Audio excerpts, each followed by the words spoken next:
don't you accept that all of you have actually messed up on Scotland, every party, and you've allowed Nicola Sturgeon, who is a very impressive campaigner, to rule the roost? None of you has gone to Scotland and said, we hear you, we bleed for you, we understand what we've done to you in the past. We know you're alienated from Parliament, we'll make it work.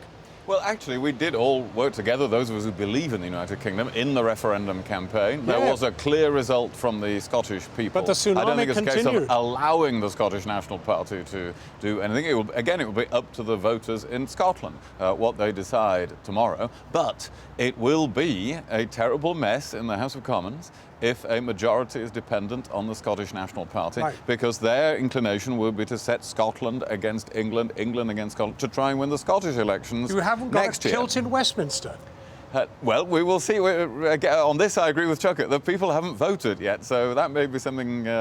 I hope that isn't something you can say in the future. We're doing well in parts of Scotland. Chuck, William's got a cheat talking about setting up different nations against each other. I think one of the most damaging things in respect for Scotland that the Prime Minister did was the day after the referendum, seemingly to go back on his word on that vow. That was obviously incredibly. He sought to do that, and that was completely dishonourable. And ultimately, what we should all be seeking to do, you're right, I think it's the right challenge, is to be winning back support in all parts of the country. That's what we've sought to do, but I think you've seen a very different approach on the part of the Conservatives. We haven't heard it from Labour, not in a big way. Well, look, all of you have been talking about don't touch the SNP. Yeah, for good reason, because of the warning I have just given. You've got to touch the Scots. I make no apology. I disagree with Trigger. You've got to touch the Scots. The point is, John, our job is not to make the case for the SNP. It's to make the case for our own parties and our policies. No, but you cannot simply write off. I mean, if you get 35, 40, 50 seats, if the SNP get that, you can't just say, no deal, we're not going to do anything with them.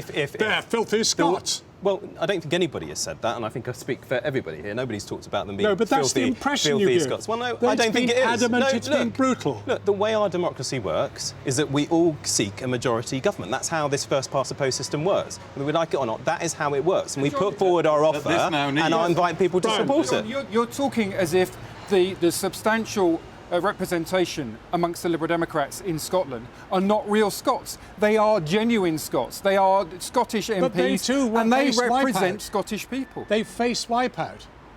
Well, we haven't heard let's just wait and see. Talk of how Britain is going to be fixed. New federal structure, new systems, gifts of real independence to people in every city in the country. Well, we say we want a constitutional commission after the election to work out not only what the Scottish position is, but what the situation is for votes in England and other situations. That, as well. Diane James, takes us straight onto negative campaigning. Yes. And grim it has been this time round. It has. I mean, you know, we were promised after the European elections that UKIP would be subjected to almighty scrutiny. We've had that. We've had to weed out people. I have to say, I believe, and a lot of my colleagues do, that it's been a very, very negative campaign.